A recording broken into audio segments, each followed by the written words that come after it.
A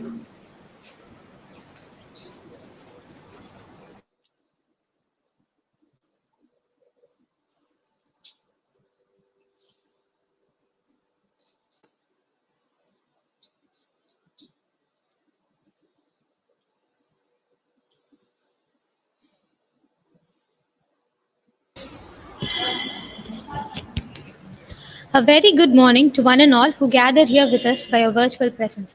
The staffs and students of the Postgraduate and Research Department of Chemistry, Ethiraj College for Women, is glad to have you all for this national webinar on atom by atom engineering in cluster science. Let us begin the webinar with the invocation Tamil Thai Vartha.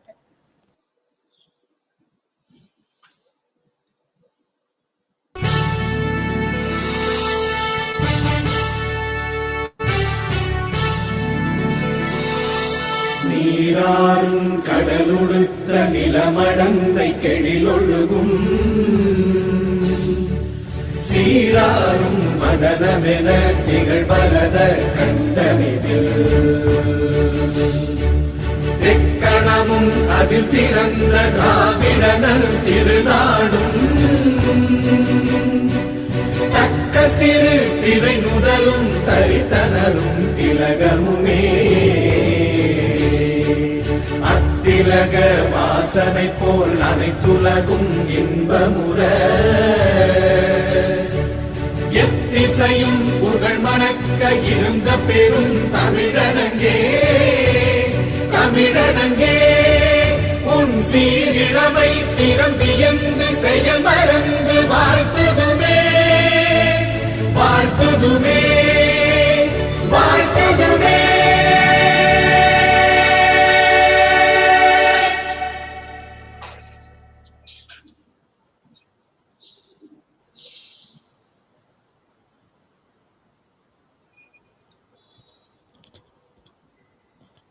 I quote, "There is little in life so reassuring as a genuine welcome."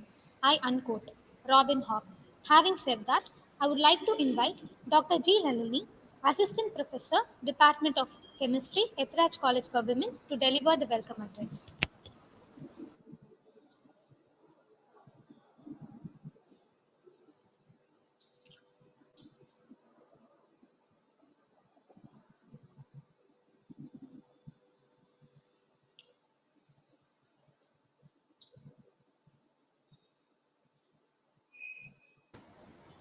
Very good morning to one and all gathered here.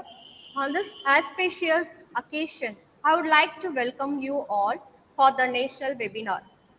Honorable Resource Person, Head of the Department, Associate Professor, Assistant Professor, and my dear colleagues and students, a very warm welcome to all for the national webinar. I'm very happy to share that our college has completed 75 Diamond Jubilee years, and we are celebrating the advancement of the discipline through education, policy, practice, and research. It is my pleasure to welcome our speaker of the day, Dr. Prabhu Pandurangan, Assistant Professor, Senior Grade, Department of Physical Chemistry, University of Madras, Indy Campus, Chennai 25, who will be delivering on the topic Atom by Atom Engineering in Cluster Science. The essence of great leadership is influence and not authority. With this note, I would like to welcome our respected beloved head of the department, Mrs. M. Vijaya, Associate Professor and Head PG and Research Department of Chemistry, Ethiraj College for Women, to this webinar. We celebrate your leadership, ma'am. We welcome you, ma'am, to say a few words.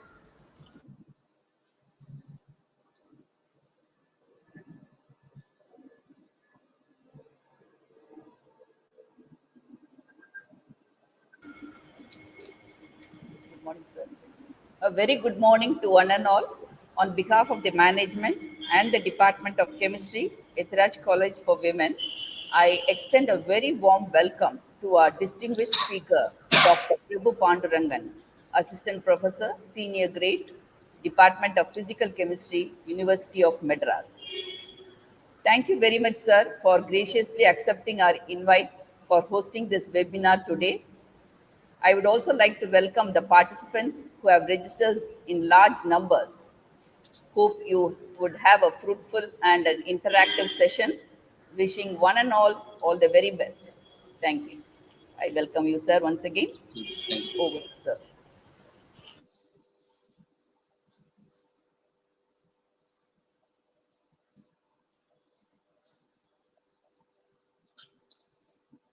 Can I start?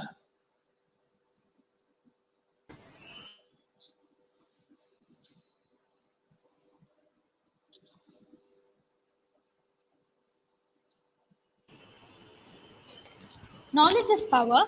Sharing knowledge is the key to unlocking that power. On that note, I would like to invite Dr. N. Kirti, Assistant Professor, Department of Chemistry, to introduce the chief guest.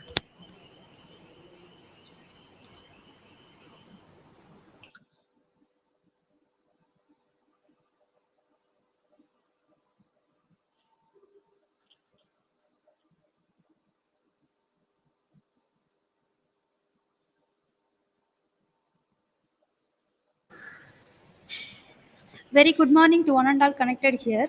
It is my great pleasure and privilege to introduce our speaker, Dr. Prabhu Pandurangan, for the national webinar on Atom by Atom Engineering in Cluster Science.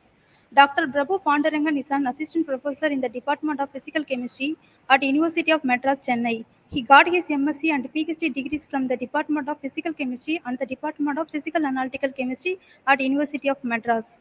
After his PhD, he joined as a postdoctoral researcher in the Department of Chemistry at Yonsei University, Seoul, South Korea. He worked there for 2 years from 2014 to 2012 to 14. Dr. Prabhu Pandarangan started his teaching career in 2014 in the Department of Physical Chemistry at University of Madras.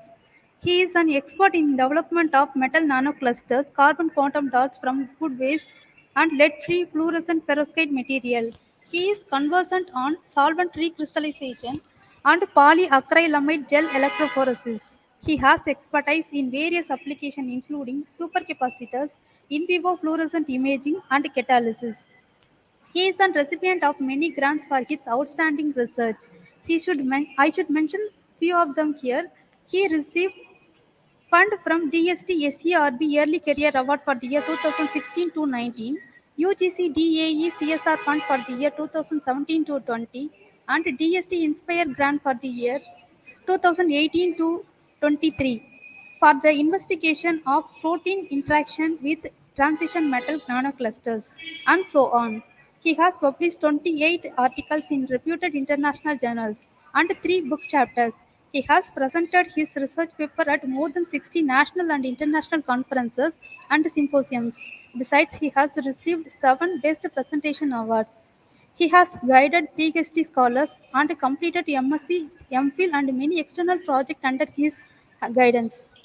Dr. Prabhu Pandarangan assisted as editorial board member of Advances in Central Science Journal, Indian Journal of Chemical Technology from 2020 to 22. He is also a reviewer of many international journals. He delivered many invited talks, guest lecture, and he is also coordinated and conducted various international conferences and webinars. It is great honor to have him with us today. May I now request Dr. Prabhu Pandurangan to deliver his talk. Over to you, sir. Yeah, thank you.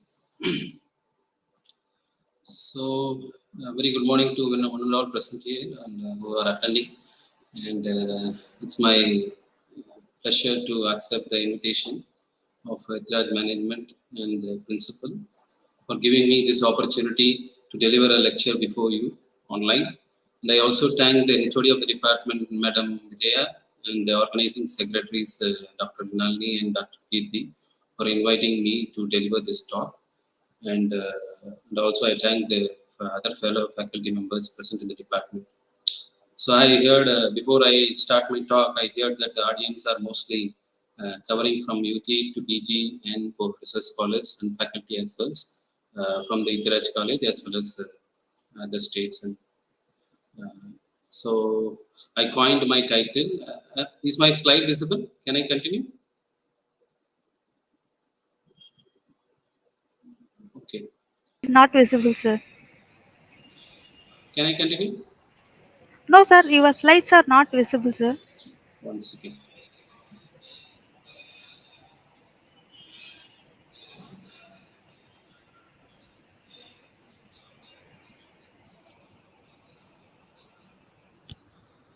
Check now.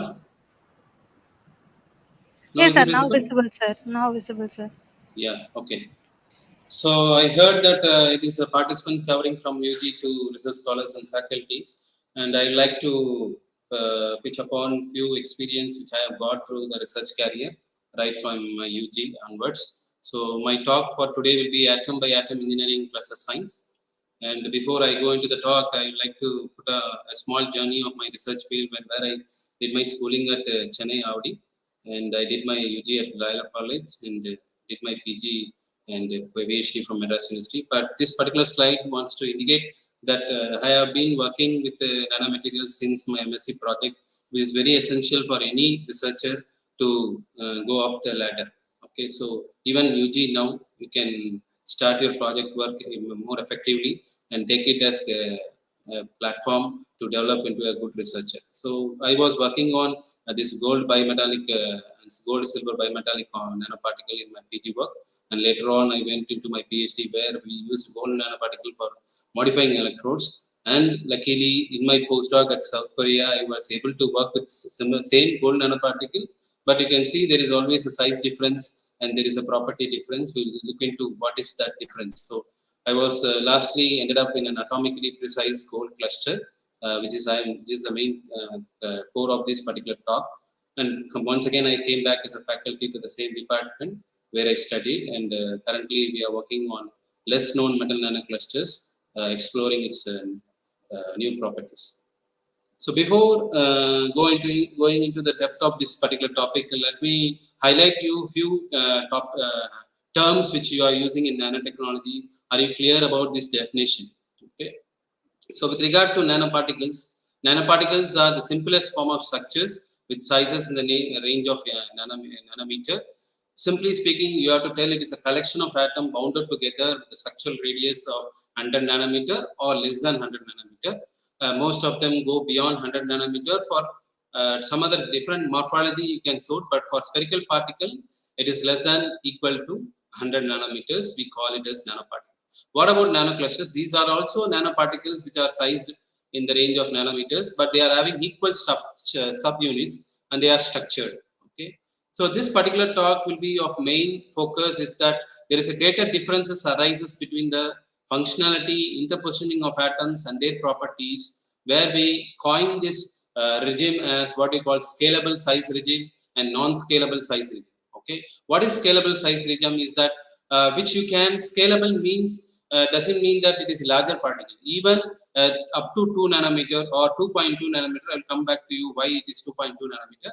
So even at a 3 nanometer scale, we call it as scalable size region. Whereas beyond that, according to cluster science, we call it as non-scalable region where every atom counts and its properties are differing depending on its atom. Okay, you can see for simply a gold metal nanocluster is usually to be any metal cluster is usually FCC structure, whereas gold 25, which is about 1.1 nanometer, is isohedral structure in nature. So this particular difference in size makes a structural difference, and that is what we call size does matter and small is very different. Okay, so this particular topic was an hotspot chemistry in the recent 1 decade or 1.5 decade because of these 3 interesting papers which are published in reputed journals like Nature. You can see in 2013, an author called Anil Sai Reddy from US. He is a person from Andhra and he is published in Nature where silver 44 is more stable than gold 25, which we'll see. We'll see the results in the latest slide. And you can also see gold 25.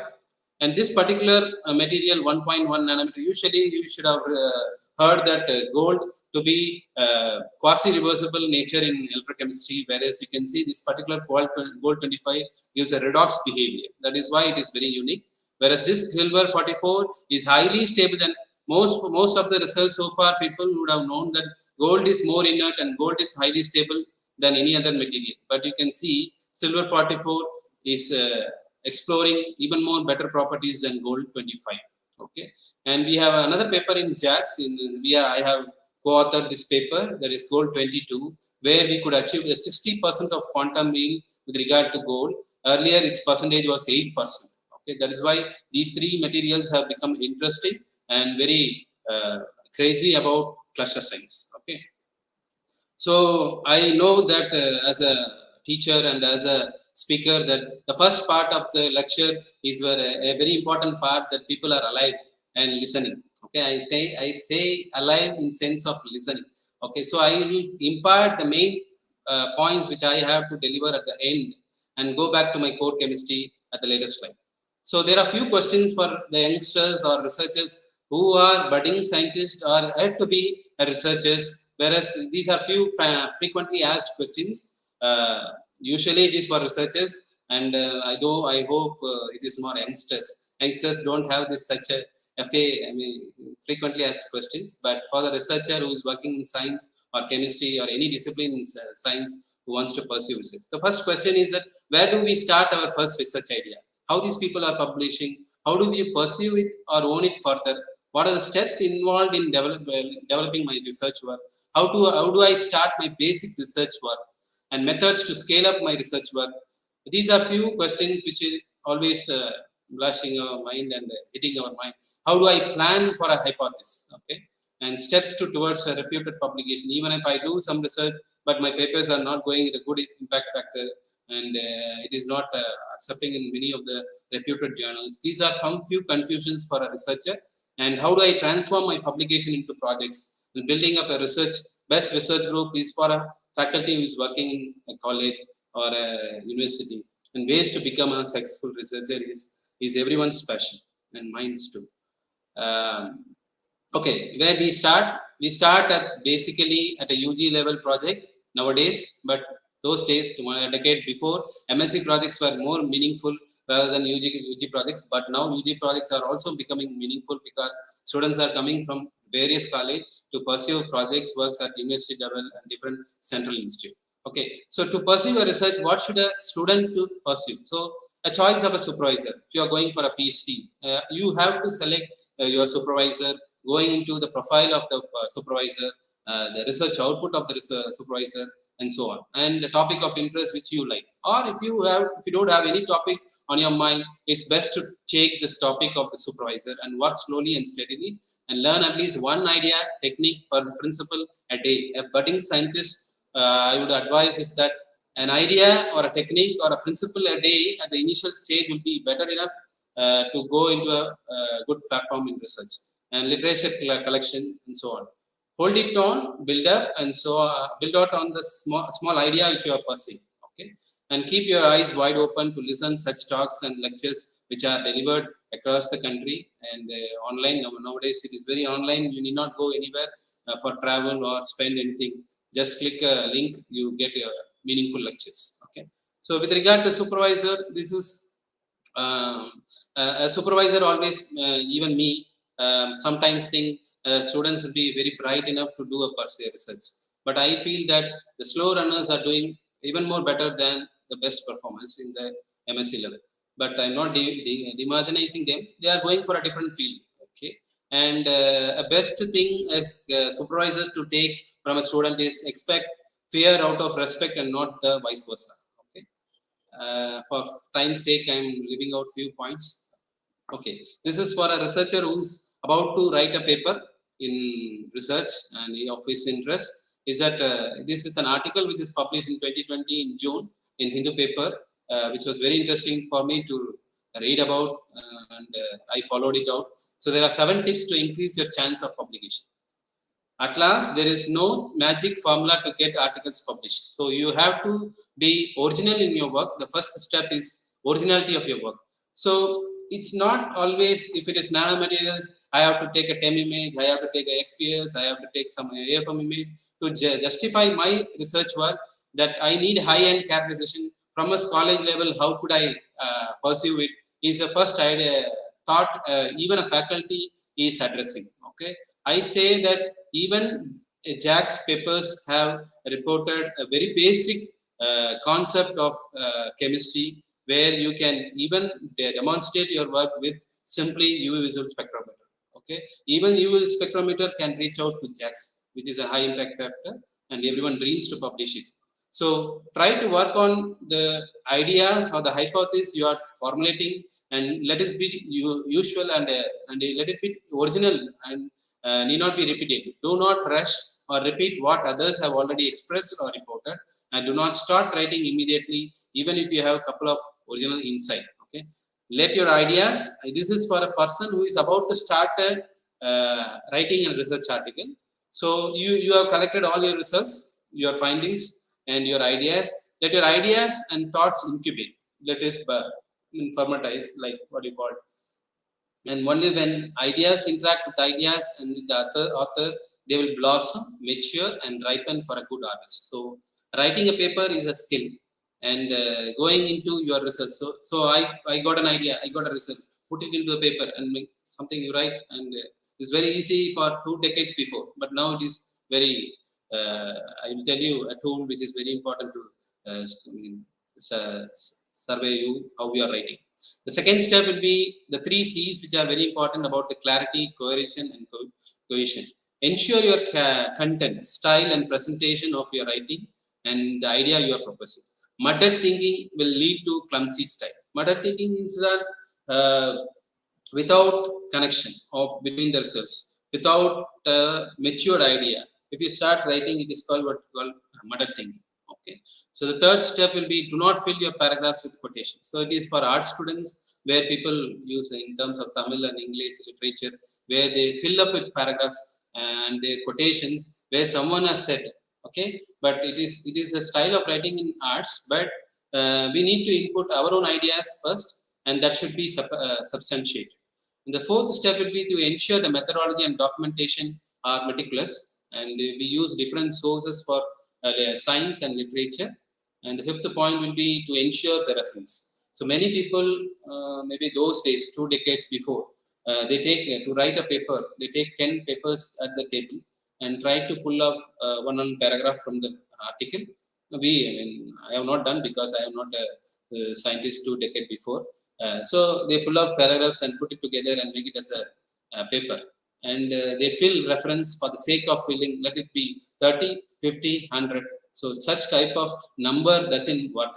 Okay, even if it is 15 reference, that reference has to relate to your idea, relate to your work, and substantiate your results, and just to confirm your.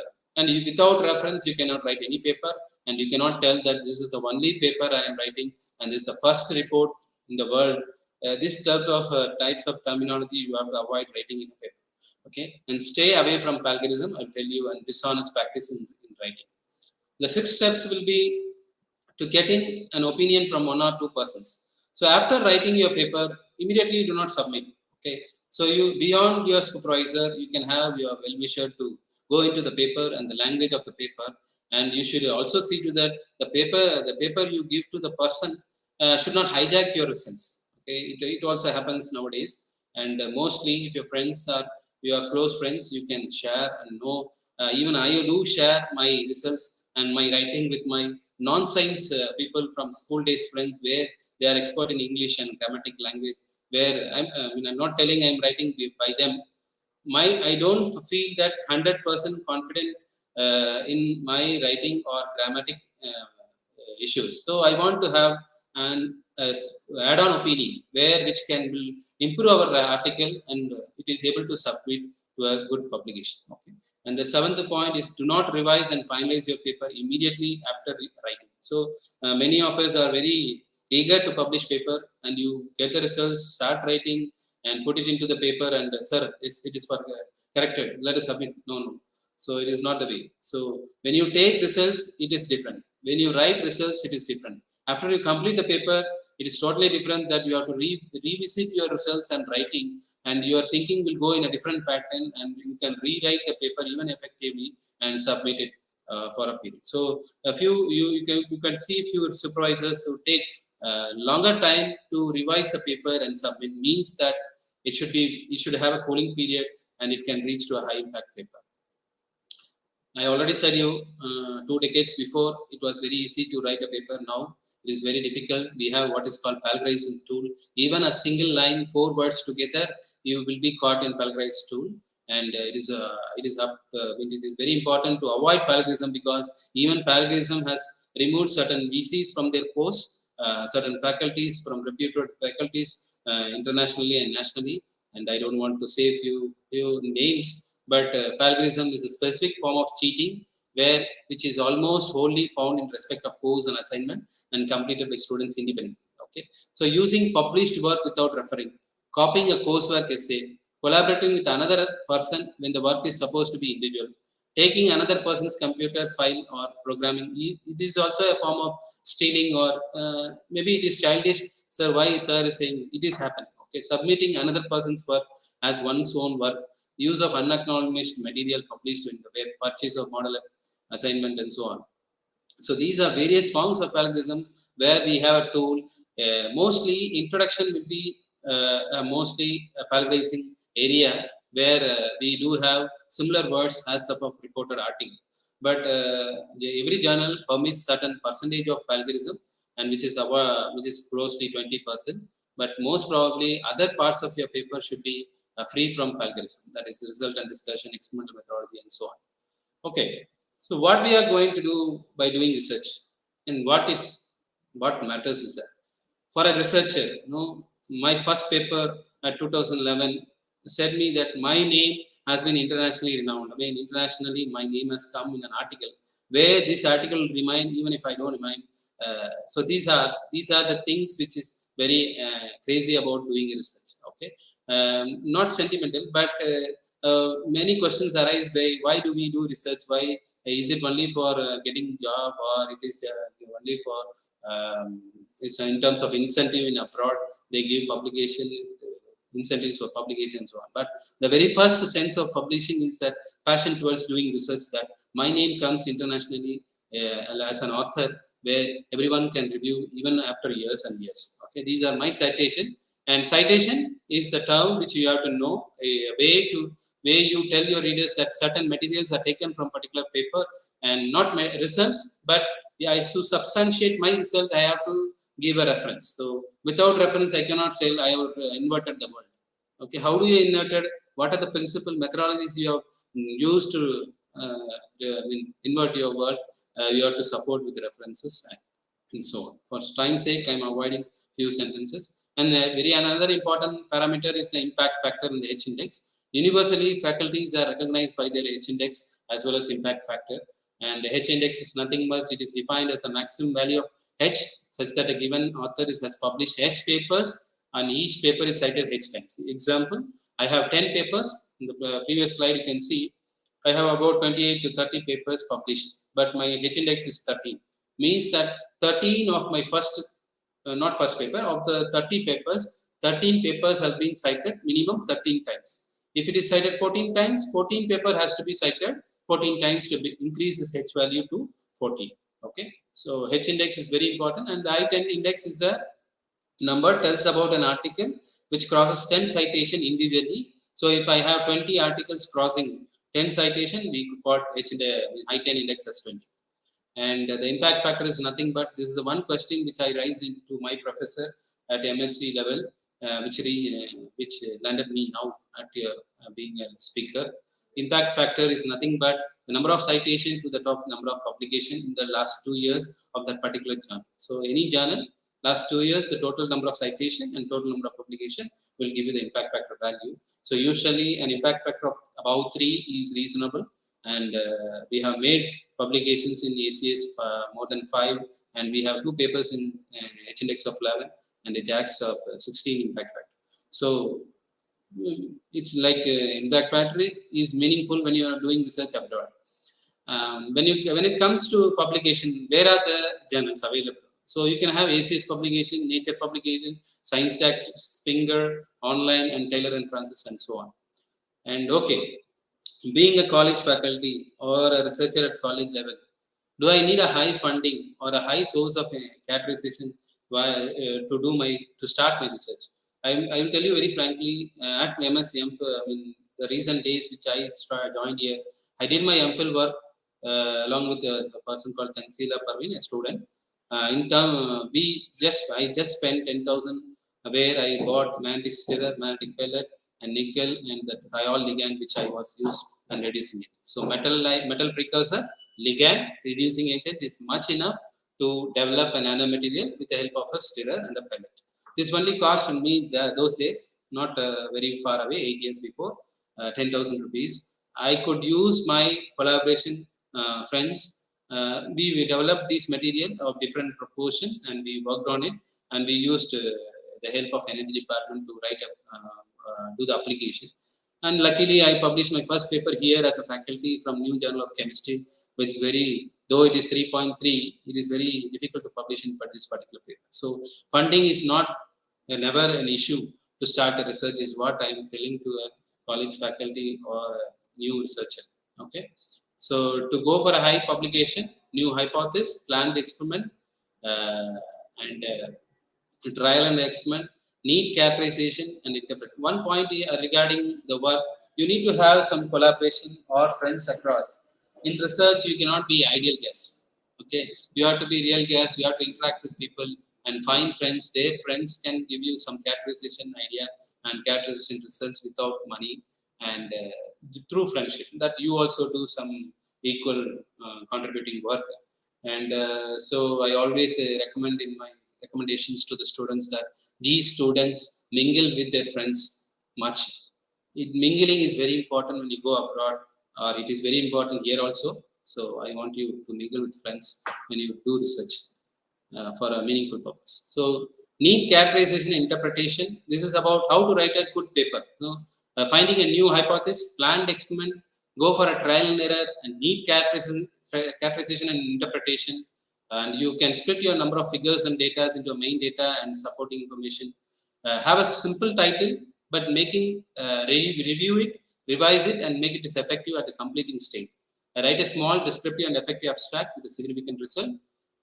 Introduction must flow like a story writing. So even I have written an article where my initial papers they don't connection between paragraphs. Okay, so I used to have we need to have a connection to have a flow in the writing. Okay?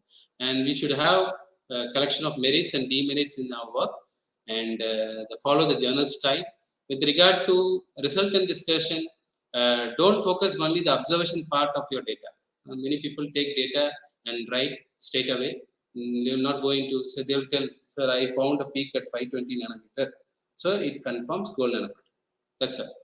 Yes, it is. It is writing is good, but go inside and try to tell what is the transition in one, why this color is coming. And I'm telling for an example.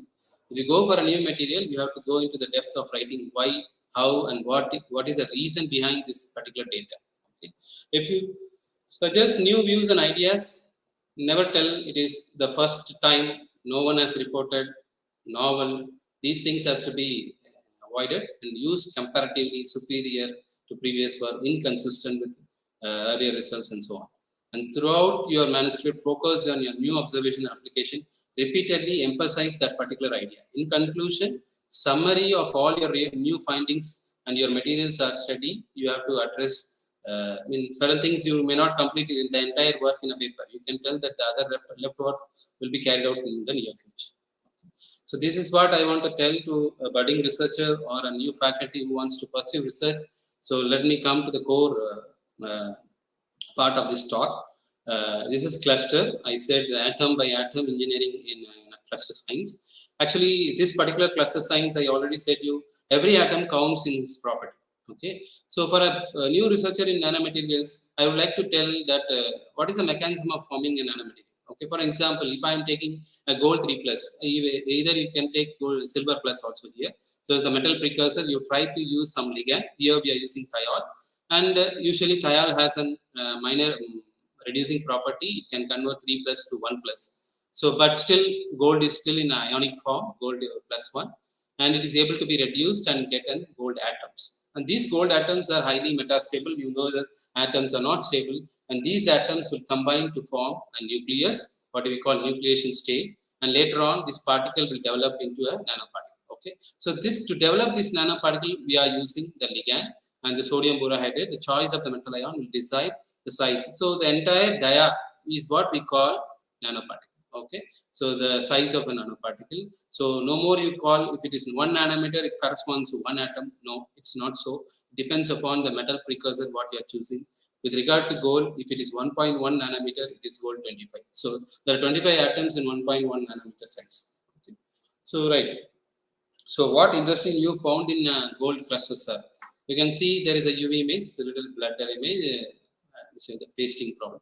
You can see the particle size are increasing from the top to the bottom, and you can see the UV patterns also. It is usually gold nanoparticles will be at 520 nanometer, but as the size is reducing, you can see they are evolving a new absorption pattern. You can very well clearly see here a gold 25 of 1.1 nanometer has several multiple bands, whereas for 5.3 nanometer, what we call SPR, which is called surface plasma resonance. What is surface plasma resonance? When a light of dipole momentum interacts with the core surface of the particle, it will try to give you what is called surface plasma spectra. Usually for a gold nanoparticle, it is 520 nanometer you get at a peak. Okay, and this particular particle is 5.3 nanometer.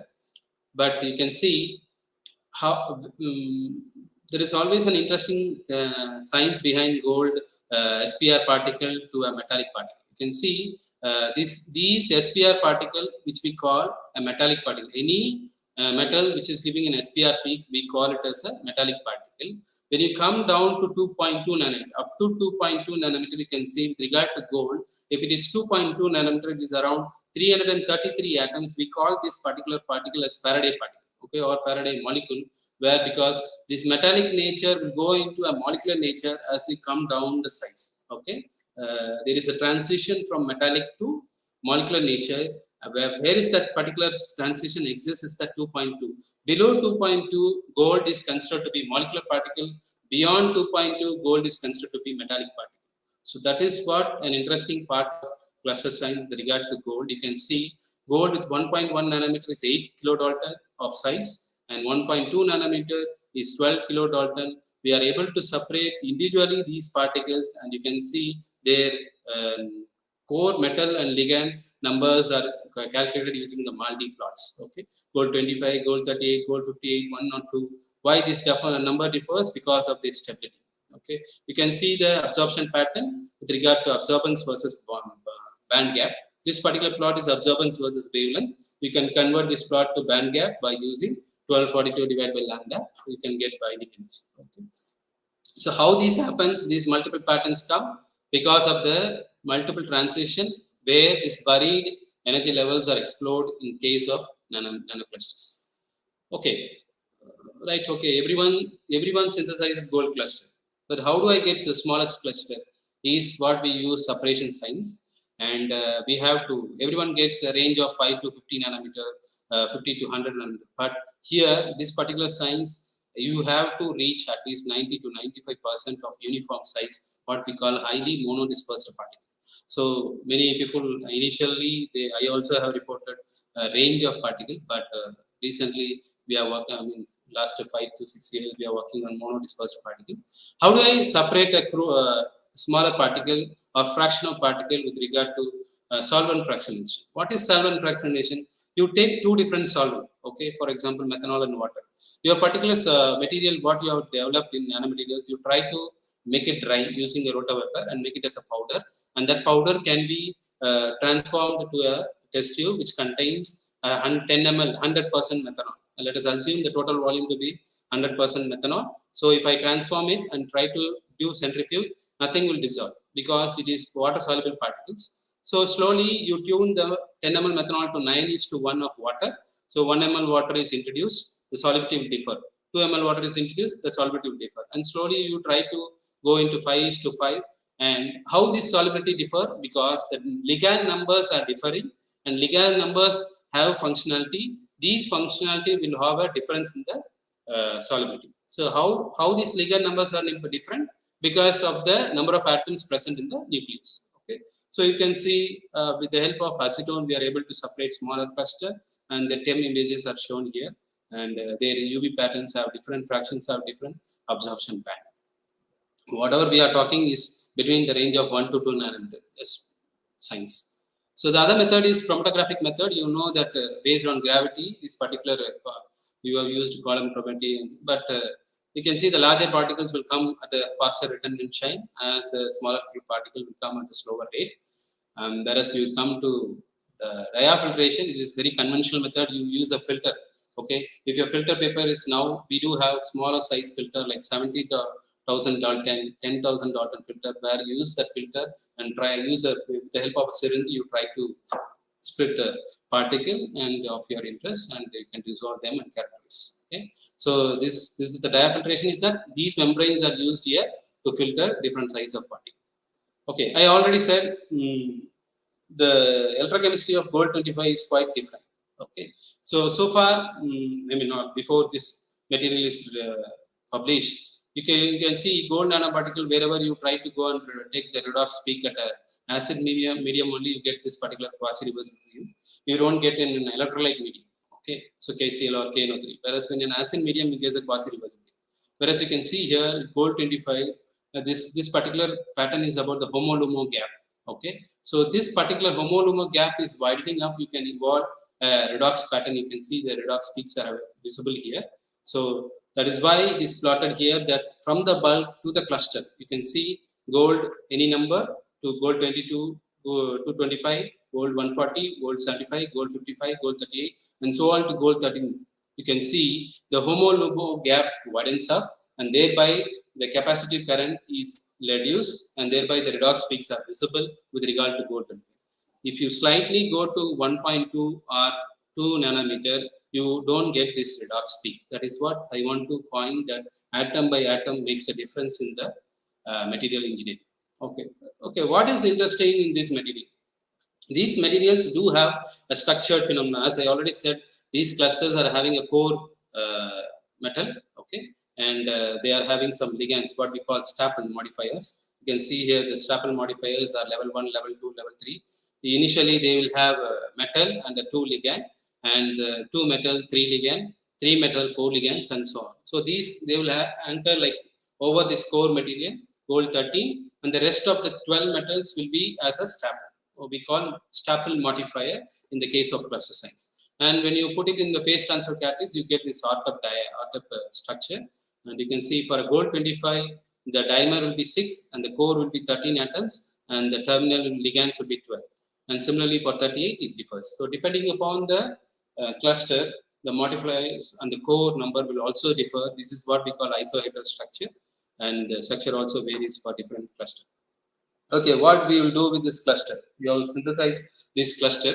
I myself have worked on this work, is that we initially developed the zinc oxide nanorod over this indium tin oxide plate, and over this zinc oxide nanorod we are able to coat gold cluster, and you see this gold 1.1, actually zinc oxide nanorod was 150 nanometer length, and we were able to the density of the cluster on the you can increase using zinc oxide. Why should we develop zinc oxide nanorods? To perform electrochemistry in an ITO electrode barely. Instead, we use a zinc oxide nanorod where we can increase the density of the cluster which we are loading. So you can see the zinc oxide nanorod semi-made and the small particles which are anchored in the zinc oxide nanorod. And you can see the redox peak of beautifully the red color curve which shows about the gold 25 redox peak with regard to glutathione as a ligand. I will tell you why that difference. The glutathione is a particularly a thick ligand.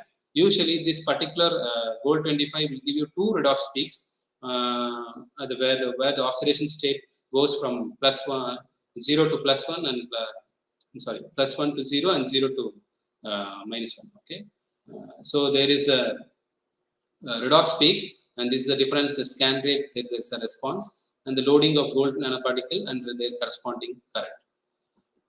So, okay, what we did with this particular modification is that we tried to sense alkaline phosphatase. This is a label enzyme which is used in immunosensor, where is antibody antigen interactions use பண்ணுவாங்க. Like COVID sensing on the label enzyme use பண்ணிப்பாங்க. But this label enzyme is a bio entity. It does not have any redox property or electroactive species. How do I sense this in solution? So we used what we call aminophenine phosphate, which is a chemical which can transform to aminophenol with the help of ALP. So APP can convert to AP. Aminophenol is nothing but a phenol group, a OH group at the para position and an amine group at the opposite position, where it can be oxidized to imine and double bond O. Okay, so that will liberate electron, and the electron can be hop up by the gold 25 to the electrode, and there is a signal, and the signal will start to increase as you load ALP and so on. Okay, so ALP can be indirectly sensed using AP That is what given here. Gold 25 can be reduced and AP can be oxidized. You can see here AP is converted into quinoimine, 2H proton and 2 electron. And this electron, as the electron increases, the CV current also increases. The difference in the current will be directly proportional to the concentration of ALP. Okay, this is a type of biosensor which we are not using inside, but we are sensing a bio entity. So biosensor can be either you can use enzymes or biological molecule to coat on the electrode, or you can sense in solution. Okay. So I already said you gold 25 gives double peak. Okay, this particular peak is for MPS, which is mercaptopropanyl sulfate is a ligand, which is a thinner ligand, and it gives a reference scan rate, it gives a response. This is how we calculate using MALDI, the number of metal, number of ligand, and here we have used ionic liquid for binding on the electrode, and you can see we used this particular scheme. You can see that we use an enzyme which is called glucose oxidase, which is able to oxidize glucose to gluconate. So with the help of glucose oxidase, we can selectively and specifically convert glucose to gluconate. Okay, this particular electron which is liberated from here will be carried away by gold 25 and it will reach electron and the sensing will increase like this. Okay, so I am avoiding few part of the slide just to ரொம்ப ஆழமா first இதுலயே படிச்ச பேசிக்லாம் மறந்துடும், அதுக்காக skip பண்ணேன். So coming back to a very greener method. So I said you solvent fractionation or chromatography, or these particular techniques are very organic in nature and they are a little bit toxic and you will get large yield, but you will miss out the smaller cluster. Okay, but smaller cluster is of our idea. Okay, so our idea is to identify the smaller cluster because these smaller cluster will give an exploring, I mean, what you call a completely different property as that of the nanoparticle itself, not only bulk. Okay, even a larger particle, nanoparticle compare பண்ணும்போது, these smaller cluster will give you a very interesting results.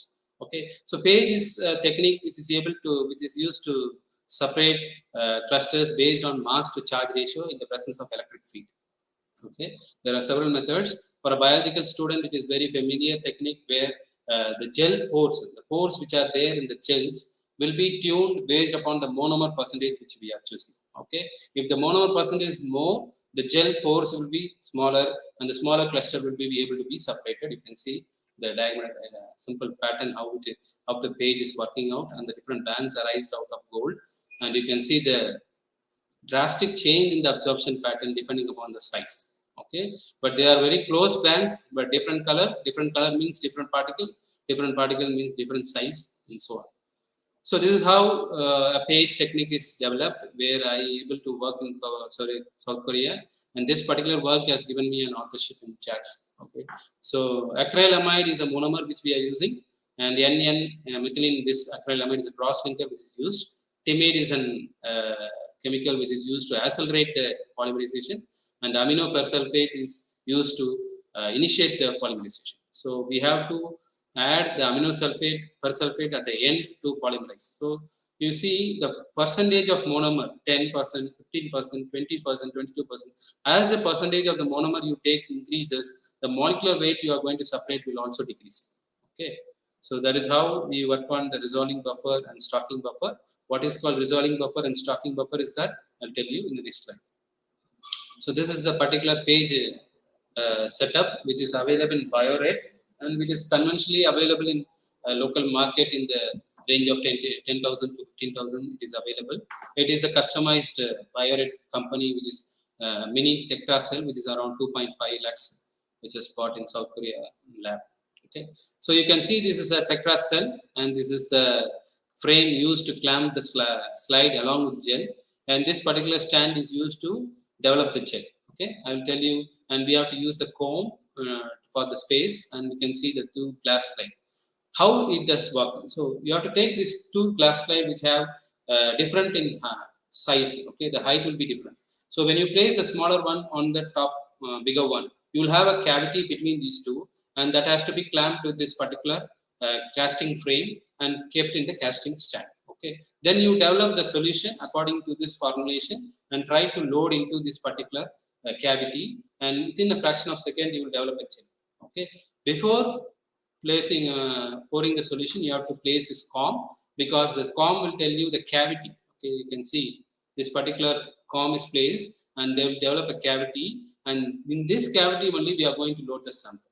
Okay, maybe 40 microliter and so on. So this entire thing will be filled with buffer. Your sample is also water soluble. If you try to use a very tiny paper, tiny tips, what do you call centrifuge tip, and try to insert your sample into this well, they will dissolve into the buffer. So we have to add glycerol to the system in order to increase the gravity, so that goes into the well. Okay, so we use 20% of glycerol along with the sample to load inside that and try to connect the cell and try to fix the potential and timing. The lower the potential, the resolution will be good. You can see slide by slide the separation is taking place. Okay, and you can see if your percentage of monomer is high, your separation level is good, and the percentage is larger, you can see the what do you call retention time, the length from the starting line. Okay, and you can also see the voltage difference is reduced slowly, and the time also increases. It's a time consuming but a greener method as compared to solvent fractionation or chromatography, and you have to choose the lower potential and the longer time. Okay, you can simply, to demonstrate this particular, I will run a video to show you that it works out. So this is taken from my mobile of low resolution at 2012. So you can see the separation.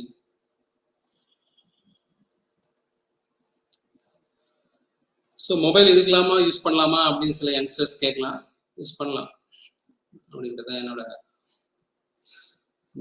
So try to use your mobile for some meaningful purpose also. So this is how it is separated according to. So for time's sake, I have run the gel. Okay. So coming back to the presentation, I hope it is not disconnected. One second, I'll check it. Yeah. Okay, so this is how, with the lower potential and a larger time, we are able to separate a very smaller cluster. You can see this is a 1.1 nanometer cluster.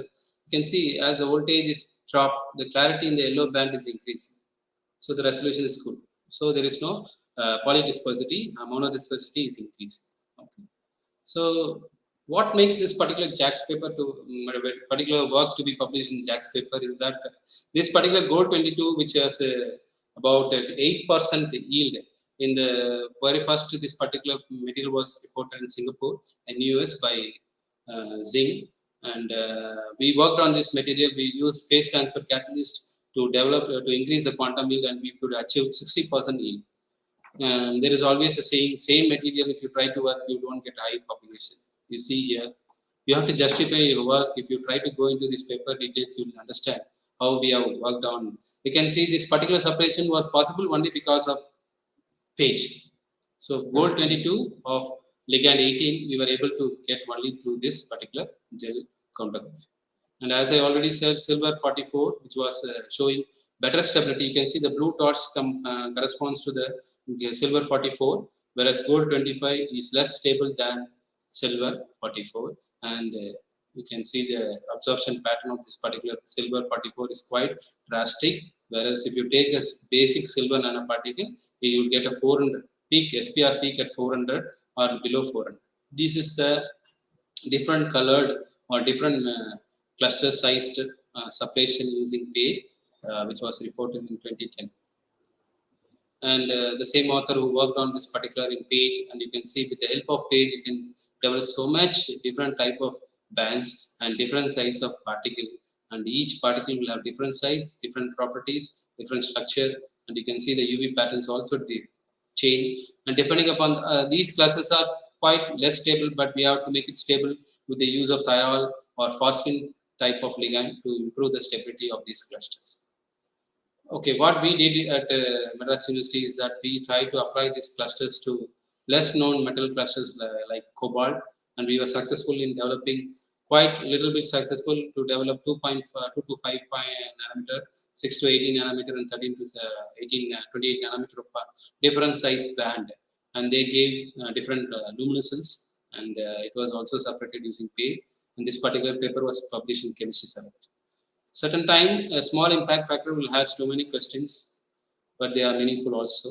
So you can see here the UV absorption and emission, excitation and emission of this particular cluster cobalt at different wavelength their behavior. You can see beautifully at crude cobalt cluster. Crude cobalt cluster is a collection of all sizes, doesn't emit any fluorescence. Okay, whereas cobalt cluster of the lowest band exhibited higher fluorescence. That is what interesting with cluster.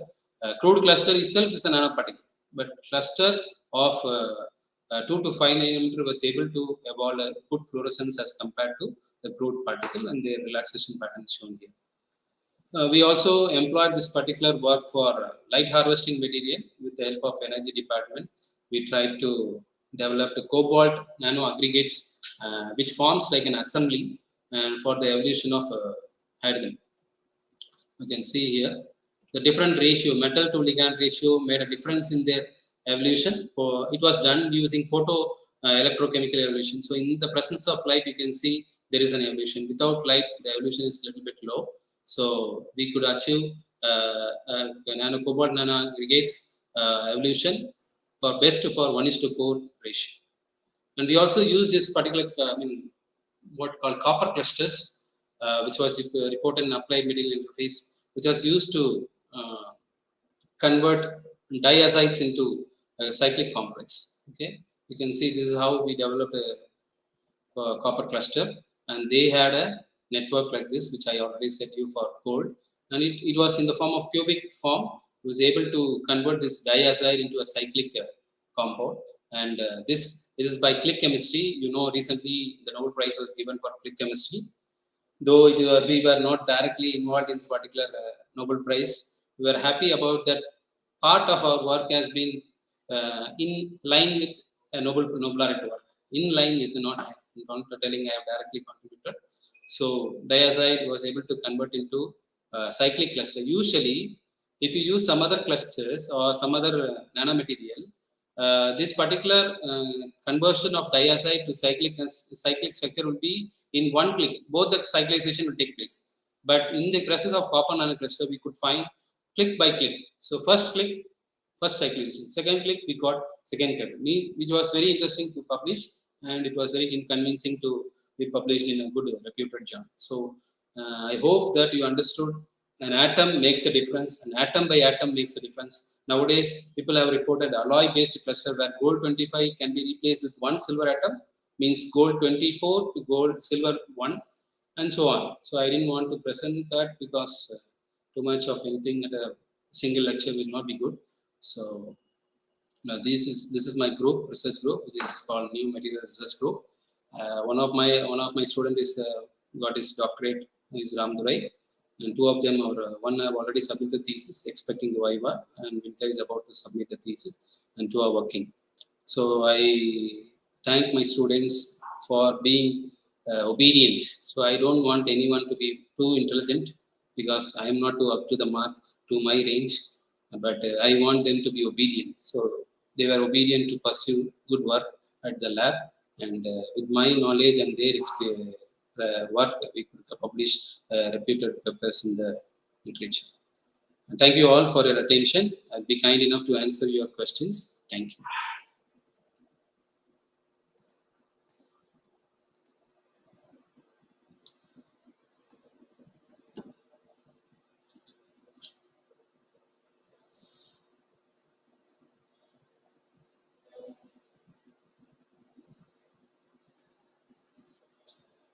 Yeah, it's done.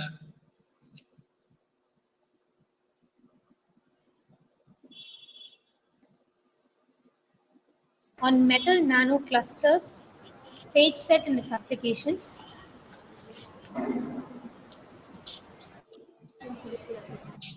Any question?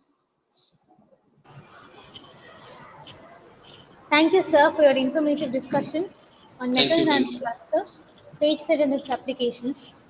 Now the session is open for question and answer. The participants, if you have any doubts, you can type it in the chat box.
So you have any questions?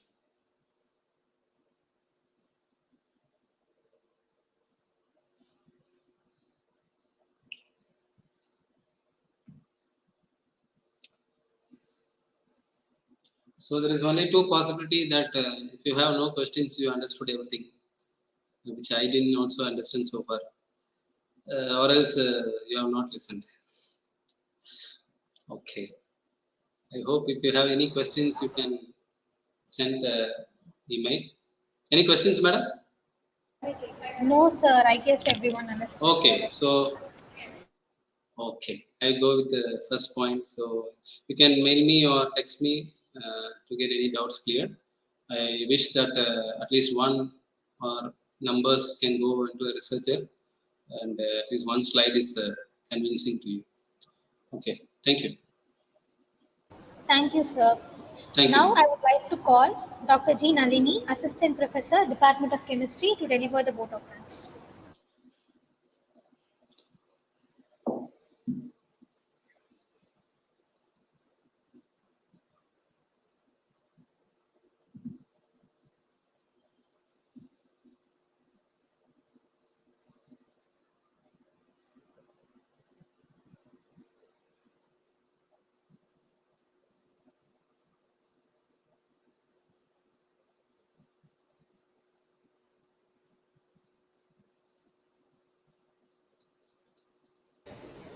Very good morning. And all present here. Gratitude makes sense of our past, brings peace for today, and creates a vision for tomorrow. It is my great privilege to propose the vote of thanks on this great occasion. On behalf of department, I entered my heartfelt thank to one and all for participating in this webinar. I would like to express my sincere thanks and gratitude to our resource person, Dr. Prabhu Pandurangan, Associate Professor, Head of University of Madras, who had kindly accepted our invitation and had graced the occasion to enrich young minds with his deep knowledge and experience, and give lot of information for how to write the thesis, high HI index, algorithm test. Thank you, sir. Let's give more explanation for that details. Thank Thank you. you very much. Thank I you. would Thank like you. to acknowledge my gratitude to our respected beloved principal and secretary in Dr. D.B. Usha Rani, and also very grateful to our respected beloved head of the department, Mrs. M. Vijaya, Associate Professor and Head PG Research Department of Chemistry, Ethiraj College for Women, for her minute-to-minute guidance and involvement to make this webinar very grand success. Thank you so much, ma'am. I also thank our senior most associate professor, Dr. L. Leelavadi and Dr. S. Sudha Parimila, and assistant professor, senior grade, Dr. P. Tilagavadi and Dr. G. Gogulavani, and my dear colleagues for their unstinting support and guidance. I must thank the core organizing volunteers, Dr. Kirti Murugan and Dr. Uma Mageshwari, the young assistant professor in our department, for their working hard for the past few days to make this webinar successful. Thank you so much, dears. Once again, I thank one and all for being a part of National Webinar. Thank you so much. Thank you. Thank you. Thank you for inviting. Thank you.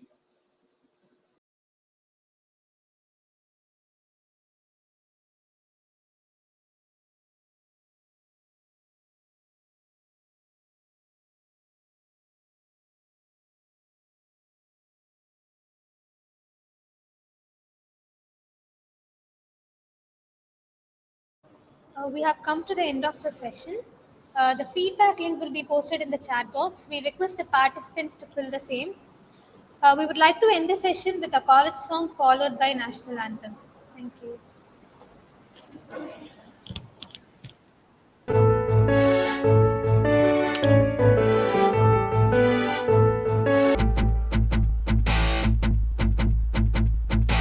ஏறுவோம் முன்னேறுவோம்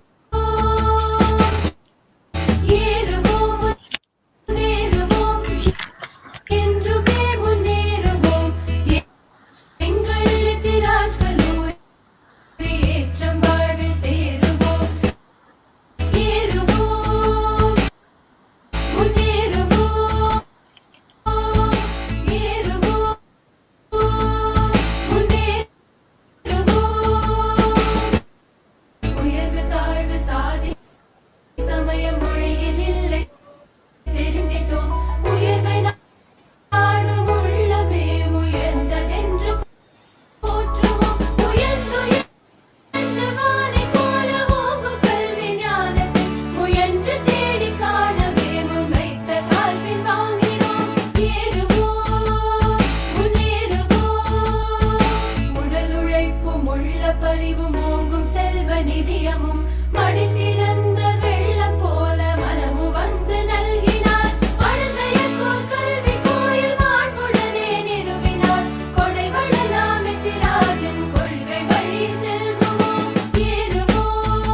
अधिनायक जय हे भारत भाग्य विधाता पंजाब सिंध गुजरात मराठा द्राविड उत्कल बंगा विंध्य हिमाचल यमुना गंगा उच्चल जलधि तरंगा तव शुभ नामे जागे तव शुभ आशीष मागे गाहे तव जय गाथा जन गण मंगलदायक जय हे भारत भाग्य विधाता जय हे जय हे जय हे जय जय जय जय हे